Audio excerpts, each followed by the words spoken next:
Staying with politics, a House of Representatives member Ikenga Ugochinyere has alleged plans for a major merger ahead of Nigeria's 2027 elections. Speaking in his Idiato hometown, Ugochinyere accused some PDP leaders of secretly collaborating with the APC to weaken the opposition. He revealed that discussions for a strong alliance aimed at unseating the APC are underway, emphasizing the need to protect the PDP structure.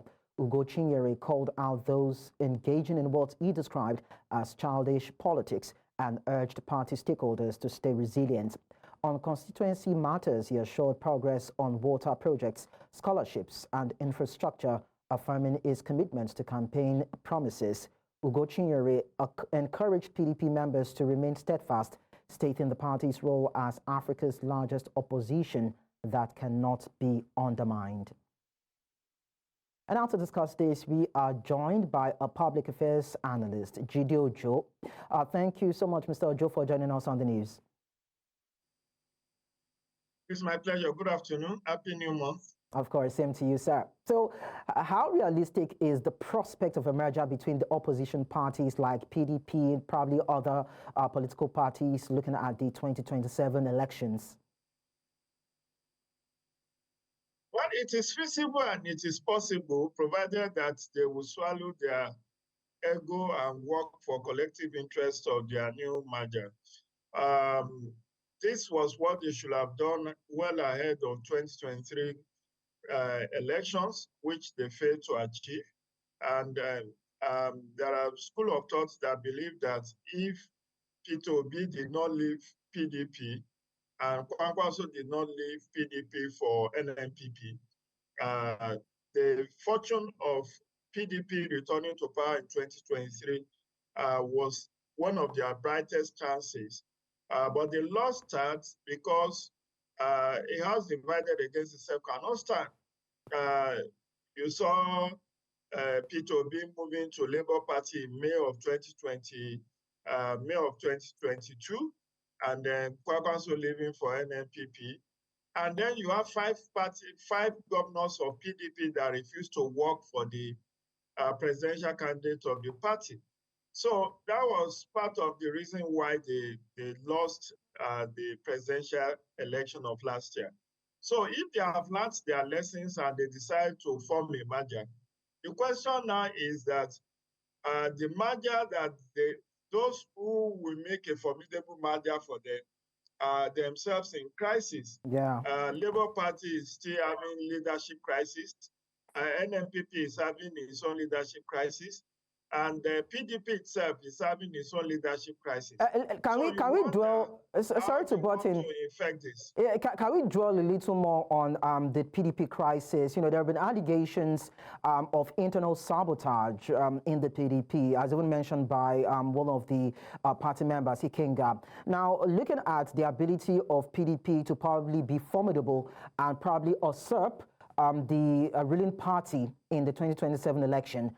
How would they be able to do that if we're still seeing this internal crisis play out, despite the fact that they've even come out to deny it? Yeah, that's exactly what I was hinting at before you butt in.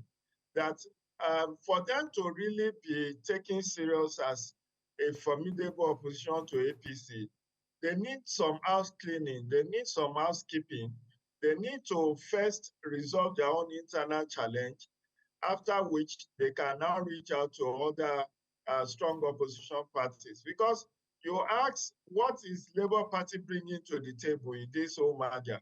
It has only one governor, and even the only governor he has, the party has, is playing Esau and Jacob with himself.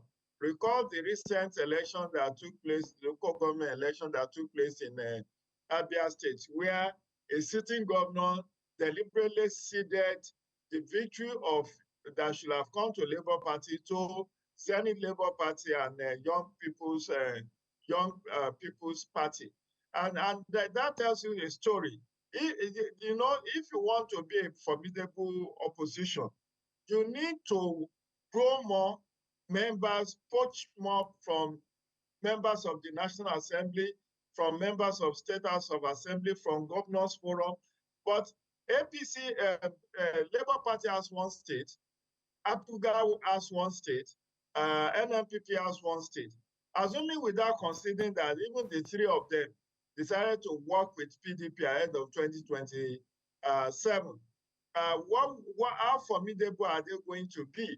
Because if care is not taken, the way PDP itself is going, it might lose some governors before the end of 2025. But it is in their enlightened best interest to resolve their own internal crisis. Then they will be able to forge a formidable merger because what the Constitution actually says is that 9 months to election, you can still merge. But if we still have like 2 years ahead of the next general election, so the possibility of merger is there, but they must really first do some house cleaning before that time. Well, then how would they do this house cleaning and resolve their problems where we are still hearing of allegations of people within the party working for the ruling party, allegedly anyway? Well, you see, this is not new. In the 16 years of PDP, it used to be PDP and others.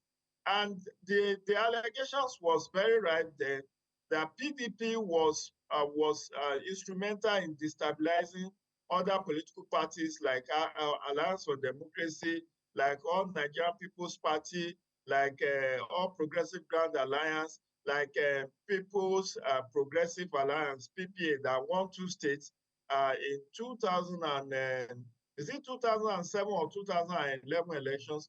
But by the next election, they didn't even have any of these two governors. So what I'm saying invariably is that it's part of the tactics of the ruling party to always venture to destabilize the opposition so that they cannot form formidable opposition against it. So it's called divide and rule.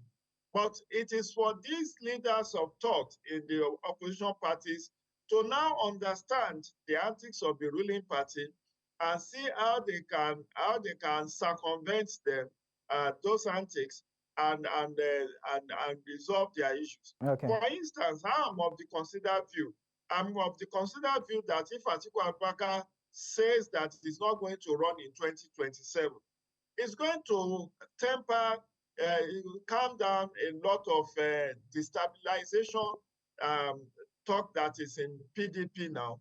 Because the reason why there is so much tension from the weakest camp in PDP is that they don't want Atiku Abubakar again in 2027. And I don't see Atiku Abubakar playing a second fiddle to any other person, whether it's Peter Obi or anyone, if he's interested in a presidential ticket of 2027. Okay. So it has to start from there. For instance, in PDP, the whole idea of Damagu must go is because it is perceived that Damagu is the acting chairman of PDP, is loyal to Wike, that's the FCT minister. Okay. And you know Wike and Atiku, as we speak today, are like strong political enemies. So by and large, this is a starting okay. for them. All right. If Atiku Abubakar will say, look, I just want to mentor somebody, support somebody to run in 2027, it will be a beginning of the resolution of whatever crisis is going on within the dominant PDP. All right, maybe they'll be able to take, cue from your wealth of wisdom, Jide Ojo. But thank you so much for sharing your thoughts with us on the news. We appreciate that.